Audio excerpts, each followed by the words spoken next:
चलो इस क्वेश्चन को सॉल्व करके देखते हैं। इस क्वेश्चन को सॉल्व करके देखते हैं। Let X denote the number of element in X, मतलब ये मैग्नीट्यूड का मतलब होता है नंबर ऑफ एलिमेंट। एस है 1 2 3 4 5 6 S sample space where each element is equally likely to occur, मतलब प्रत्येक एलिमेंट का होने का चांस बराबर है। If A B are independent event associated with S, A B independent event है जो एस से एसोसिएट करता है, मतलब पी ए गिवन बी अगर करते हैं तो ये पी बी हो जा रहा है, क्योंकि P A intersection B by P B, और P A into P B B cut गया तो पी ए हो जाएगा, लेकिन P B A P B होगा। अच्छा, तो number of order pair B एक से बड़ा और ए से छोटा है तो क्या होगा? देखो क्या है, P B given A is equal to P B, तो ये हो गया P B A intersection B upon P A, ये हो गया, मतलब हो गया number of A intersection B upon number of A, ये हो गया P B upon P S. तो पी एस क्या होगा? 6 होगा। नंबर ऑफ एस क्या होगा? 6 होगा, तो ये 6 होगा। तो ये 6 होगा, तो ये मैं बोल सकता हूं कि ये 2 हो सकता है, 2 का मल्टीपल हो सकता है, या 3 का मल्टीपल हो सकता है, या 2 का मल्टीपल हो सकता है। तो ये 2 3 4 6 में से कोई हो सकता है, क्योंकि देखो ये नंबर है, ये नंबर है, तो ये नंबर में अगर तुम देखोगे 1 2 3 4 5, 5 तक जा सकता है, तो 5/6 होगा, तो ये 6 होना पड़ेगा, मतलब ये 5/6 है। तो एन ए इंटरसेक्शन बी क्या हो रहा होगा? अगर ये 6 है तो एन ए इंटरसेक्शन बी 5 हो रहा होगा। अगर ये 4 है तो 4/6 अगर हो रहा है, तो देखो ए क्या हो सकता है? ये 2/3 भी लिखा जा सकता है, तो ए हो सकता है, अगर यहाँ ए 2 हो गया तो पॉसिबिलिटी नहीं है, तो ए 3 होगा और ये 2 होगा, ये पॉसिबिलिटी है। या ए 6 होगा तो ये 4 होगा, ये पॉसिबिलिटी है।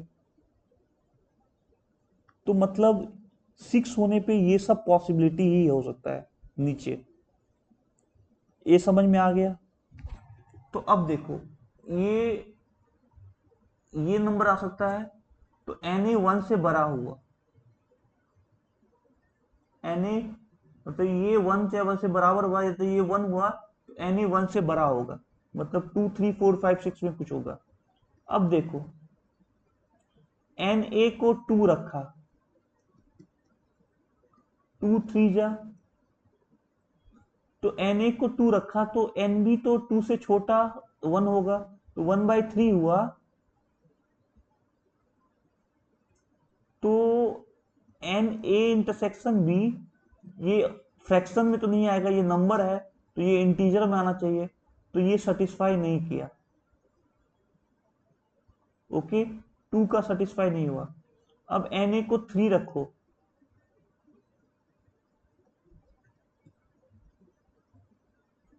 तो यहां पे 1 2 आ सकता है, 1 और 2 आ सकता है। 1 आएगा तो 1, 2 आएगा, नहीं 1 आएगा तो 1/2 हो गया, तो एन ए इंटरसेक्शन भी 1/2 नहीं हो सकता, तो एन ए इंटरसेक्शन बी 1 हो गया, तो एन ए इंटरसेक्शन बी 1 हो गया और एन बी 2 हो गया। तो ये केस पता चल गया कि अगर एन ए 3 होता है तो ये ऐसा होगा, ये पता चल गया। अब देखो इसके ऑर्डर्ड पेयर बनाने हैं हमें, तो 6 में से कोई 3 एलिमेंट चूज करो। ओके, उस 3 में से कोई एक एलिमेंट चूज करो जो दोनों में कॉमन होंगे।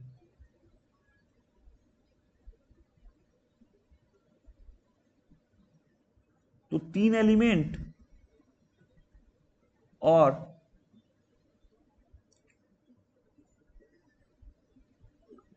एक एलिमेंट और बचे 3 में से एक एलिमेंट इसको दो जो कॉमन नहीं है।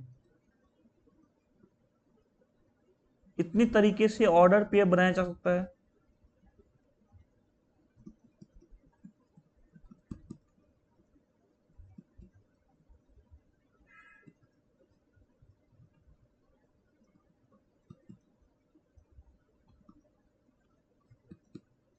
एक 180 तरीका हो गया। मैंने क्या किया देखो, इसके इन दोनों में एक एलिमेंट कॉमन है, तो 6C1 में से एक एलिमेंट ले लो जो कॉमन है। अब 5C2 में से इसको दो एलिमेंट दे दो, और बचा कितना 3C1 में से इसको एक एलिमेंट दे दो, क्योंकि इसके दो एलिमेंट अलग है। तो ये 180 तरीका हो गया, 180 तरीका हो गया। ओके, 2 3 हो गया। अब 4 पर आते हैं। तो ये 4 है, ये 6 है, 2 2 4, 2 3 6। अब 4 से छोटा ये 1 2 3 हो सकता है। 1 रखोगे तो एन ए इंटरसेक्शन बी 2/3 आएगा, तो 1 नहीं हो सकता। 2 रखोगे तो 4/3 आएगा, 3 रखोगे तो 2 आएगा। तो ये सही हो गया। तो देखो, दो एलिमेंट कॉमन है, तो 6C2 में से दो एलिमेंट कॉमन ले लिया, तो बचे 2 बचे 1। अब बचा 4 एलिमेंट, 4C2 में से दो एलिमेंट इसको दे दो, बचे 2, 2C1 में से इसको दे दो। तो ये क्या होगा, 6 factorial 2 factorial 4 factorial 4 factorial 2 factorial 2 factorial 2, 4 4 गायब, 2 2 गायब, 720/4 180 हो गया। ये कैसे आया मुझे पता नहीं, मैं तो ये कैसे आया ये मुझे पता है। तो ये समझ में आ गई बात। अब बचा 6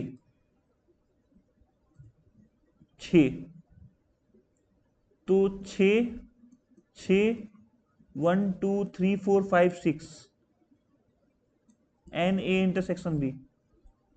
तो देखो, एक एलिमेंट भी पॉसिबल है, दो भी पॉसिबल, तीन भी। तो बी क्या हो सकता है, 1 2 3 4 5, और 20 मतलब ये 6 होता है, तो बी 6 से छोटा ही होगा, तो 5 तक जाएगा। तो देखो, इसमें 6 एलिमेंट है, तो 6C6 से सारे एलिमेंट हो गए। बी के पास एक एलिमेंट है, तो 6C1 6C2 6C3 6C4 6C5 6C6, 6C1 6C2 6C5 हो गया। यहां तक एलिमेंट है। 6C0 नहीं है, 6C6 नहीं है, तो 2 का पावर 6 में से 2 माइनस होगा। 6C0 का 1 माइनस, 6C6 का 1 माइनस, तो 62 हो गया। तो 180 180 से 62 422। आ गया बात, समझ में आ गया बात। तो कितना सिंपल